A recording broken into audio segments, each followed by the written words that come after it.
बिस्मिल्लाहिर्रहमानिर्रहीम। ये liver cirrhosis की बहुत important complications hepatocellular carcinoma HCC आज इस पे बात करते हैं। अगर हम देखें HCC ये ओवरऑल दुनिया में 3 to 5% जो है ये पाया जाता है और तमाम overall 6th most common cancer है। मेन में ये 5th मोस्ट कॉमन कैंसर है और फीमेल में 7th मोस्ट कॉमन कैंसर है। ओवरऑल ये दुनिया का तीसरा leading cause of cancer related death है। मेन में ये 2nd leading cause of cancer related death है और फीमेल में ये 6th cause of cancer related death है। ये इसकी इंसिडेंस या ये जो वाक़या होता है ये इंक्रीजेस विद द एज और 55 से 65 साल की उम्र में सबसे ज़्यादा होता है और 82% कैंसर ये डेवलपिंग कंट्रीज़ में होते हैं। आप देख रहे होंगे कि हमारे पाकिस्तान में भी ये काफ़ी कॉमन है।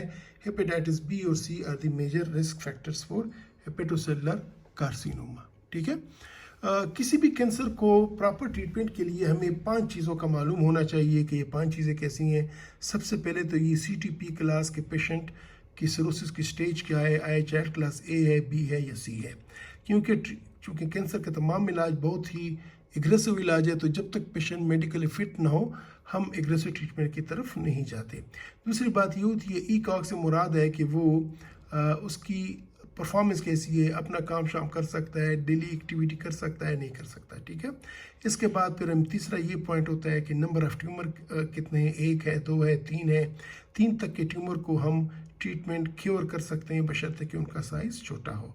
इसके बाद साइज़ ऑफ ट्यूमर कि आया साइज़ ऑफ ट्यूमर कितना है, 5 सेंटीमीटर से कम हो और 1 हो तो इसका हम क्योर हो सकता है, 5 सेंटीमीटर से ज़्यादा हो, 1 भी हो तो क्योर नहीं हो सकता।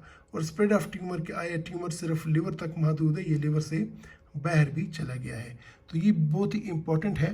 किसी भी हेपेटोसेलुलर कार्सिनोमा को प्रॉपर ट्रीटमेंट सोचने से पहले नंबर 1 कि उसकी चाइल्ड क्लासिफिकेशन क्या है और नंबर 2 उसका फंक्शनली वर्किंग स्टेटस क्या है। नंबर 3 नंबर ऑफ़ ट्यूमर कितने हैं, 1 है बेस्ट है, 2 है हो सकता है, 3 है हो सकता है, लेकिन उनका साइज़ अगर 1 से ज़्यादा है तो टोटल 3 इनमें से किसी का भी साइज़ मैक्सिमम 3 तक को हम सर्जरी कर सकते हैं, उसको हम क्योर कर सकते हैं बशर्ते कि उसका आउट स्प्रेड ना हो। इस तरह साइज़ बड़ा इंपॉर्टेंट होता है कि तो ये 5 चीज़ों की बेसिस पे फिर हम अपनी ट्रीटमेंट मैनेजमेंट प्लान करते हैं कि ये अब पेशेंट को हम कैसे प्लान करेंगे। ये इस ग्राफ के ज़रिए करते हैं। ये ग्राफ में हम दूसरी वीडियो में मैं आपके साथ शेयर कर रहा हूँ। ठीक है।